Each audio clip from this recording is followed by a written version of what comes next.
अस्सलाम वालेकुम। Voices overseas की कराची क्रॉनिकल सीरीज़ के चौथे पार्ट के साथ एंडी खान आपके सामने। मुअज़्ज़िज़ नाज़रीन, आज बात करेंगे सैयद शाहिद पाशा भाई से। सियासत का आगाज़ किया इन्होंने 1986 में हैदराबाद से। एमकेएम के कारकुन बने और वक़्त के साथ-साथ अपनी सियासी सीढ़ी को चढ़ते हुए ये एमकेएम के डिप्टी कन्वीनर तक गए और उसके बाद पार्टी से अलहदा हुए। आइए आज जानने की कोशिश करते हैं कि जिस मसले को कराची के हम उसका हल तलाश करने की कोशिश कर रहे हैं, शाहिद पाशा भाई से उनके ख़यालात इसके ऊपर जानते हैं। शाहिद भाई, अस्सलाम वालेकुम। हाँ, वालेकुम अस्सलाम। कैसे हैं आप? के खैरियत से अल्लाह हैं? का शुक्र, आप सुनाएँ। अल्लाह का शुक्र है, माशाअल्लाह। शाहिद भाई, मैंने मुख्तसर ज़िक्र तो कर दिया आपके सियासी सफ़र का, इसके ऊपर खुद आप कुछ रोशनी डाल दें। कहाँ से शमूलियत इख्तियार की, कहाँ-कहाँ से गुज़रते हुए आप डिप्टी कन्वीनर तक पहुँचे? हाँ जी, बिल्कुल आपने जैसे कहा 1986 से बेसिकली हैदराबाद से नहीं, हैदराबाद में जो जलसा था पक्का किला का 31 अक्टूबर 1986, तो हुँ, वो हुँ। मेरी शमूलियत का दिन था और हम बसों में भर के जो है वो जा रहे थे जलसागाह की तरफ, हैदराबाद की तरफ और फिर वापस सोहराबकोट पे फायरिंग वगैरह हो गई और बड़ा वो ऐसा पहला ही दिन बड़ा खतरनाक फायरिंग और हंगामों की नज़र हुआ मेरा। तो बेसिकली मेरा ताल्लुक तो कराची से है। एजुकेशन मेरी बेसिक जो है उर्दू साइंस कॉलेज से रही, जहाँ पर एपीएमएसओ और इस्लामी जमीयत तलबा का बड़ा क्लैशेस वगैरह हमारे सामने होते थे।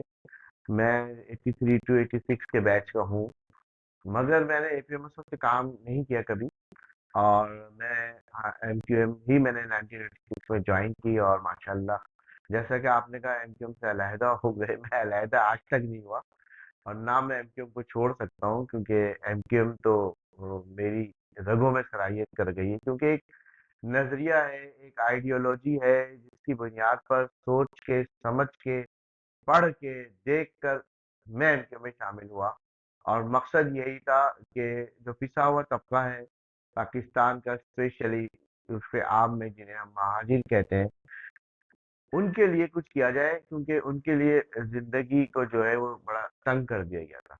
कायदे आजम की वफात से लेकर लियाकत अली खान की शहादत से लेकर मोहतरमा फातिमा जो है जिन्ना की इंतकाल से लेकर तमाम वाकयात हमारे सामने हैं और उसके बाद जो अयूब खान के दौर में महाजिरों के साथ हुआ वो सब हमारे सामने, सारी चीजों को देखते हुए जब ये महाजिरों का आइडियोलॉजी सामने आई और हमने इसको देखा, पढ़ा, समझा, तो हमने सब यहाँ कहा, क्योंकि हमें पता था कि हमारी उस वक्त 11 बजे यूथ थे और 1986 ऑलमोस्ट मैं 20 साल का था तकरीबन, तो बहुत ही जोश भी था और एक जज्बा भी था, एक ख्वाहिश भी थी कि हम अपनी नस्ल में कुछ कर जाए आने वाली नस्लों के लिए।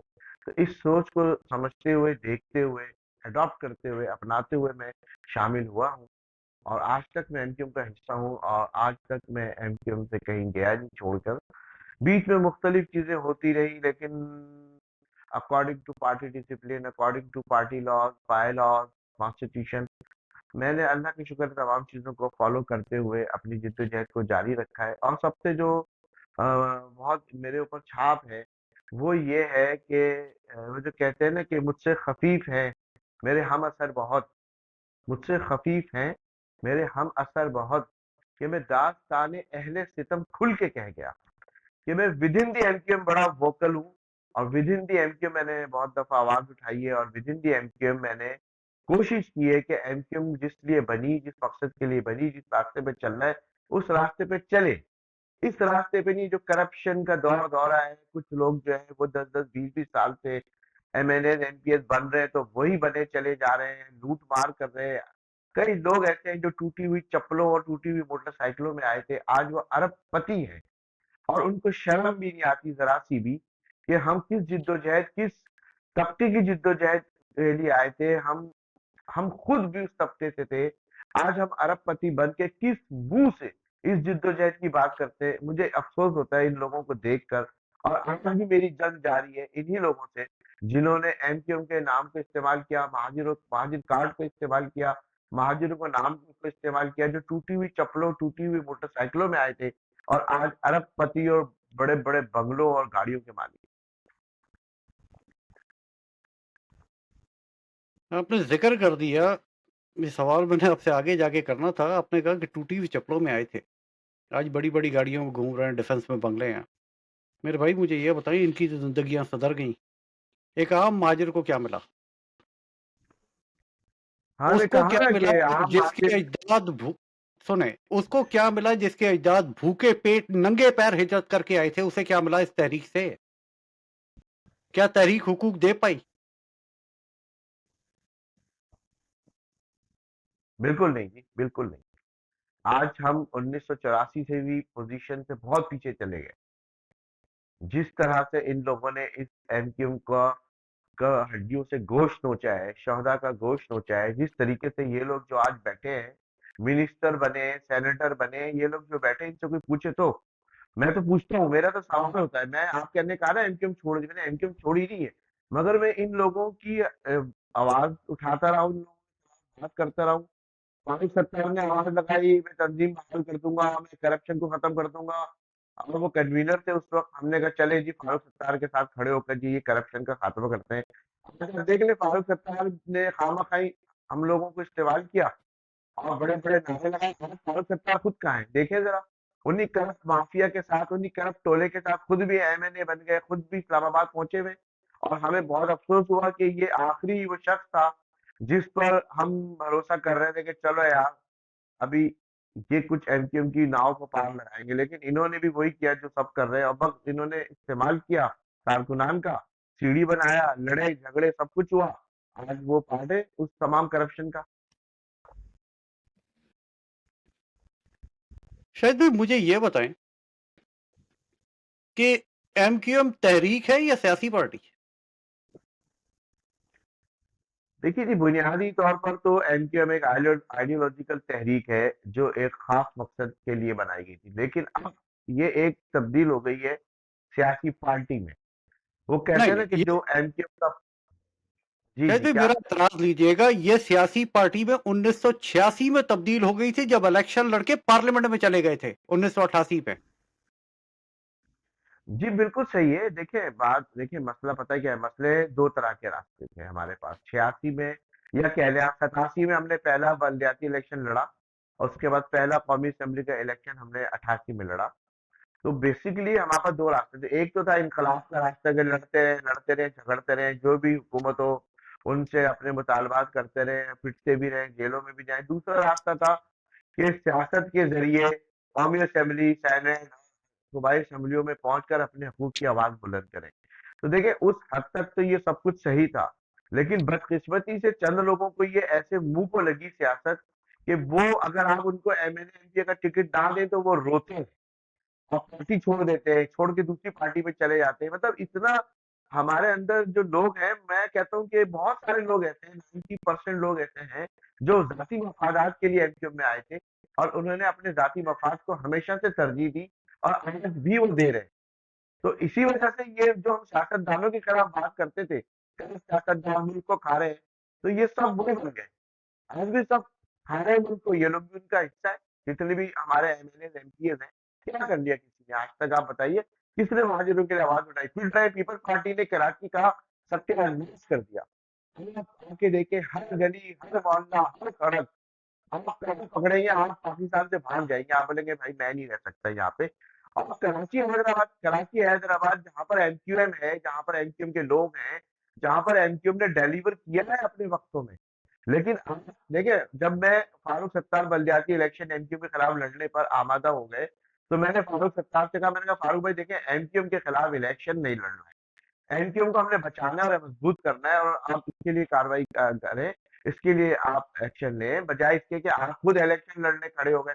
पहले भी ये 2 दफा इलेक्शन लड़ के हार चुके, फिर ये ज़िमनी इलेक्शन लड़ने खड़े हो गए तो उसमें भी बुरी तरह हारे, फिर ये बलदियाती इलेक्शन में भी खड़े हो गए। तो मैंने इनको छोड़कर भी मैंने कहा खालिद भाई अब जैसी भी है जो भी है मैं एनक्यूएम में ही वापस आता हूँ और फिर हम फिर एनक्यूएम को सही करते हैं। खालिद भाई ने कहा ठीक है आ जाओ